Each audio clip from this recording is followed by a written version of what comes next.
ako raman ang nag-diet mga kalabs, dili ko nato sila damayon no kay syempre mga unpod ba na sila. So ako silang gilutuan aning isda sa bato.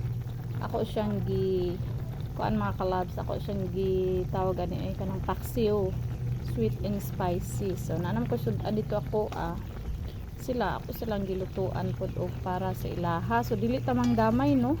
Porket dili na ta mo kaon og mga inaani kay bawal man ta sa ato ang spicy. So di nato sila damayon. Lutuan nato sila og lami. So ako silang gilutuan mga clubs kay labaw po si Papang. So ati Tami kay wala pod.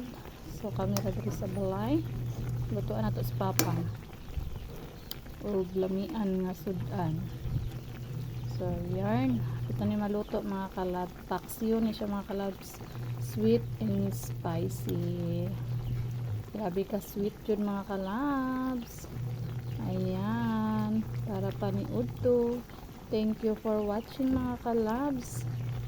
Ayan, have a blessed Thursday everyone. Ayan, hapit na gid siya maluto.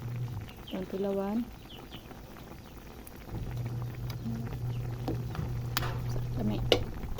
Lami siya mga kalabs. So ikaw raman tani tilaw diba, kaon gud tani gamay ra pod. So yan mga kalabs, bye bye.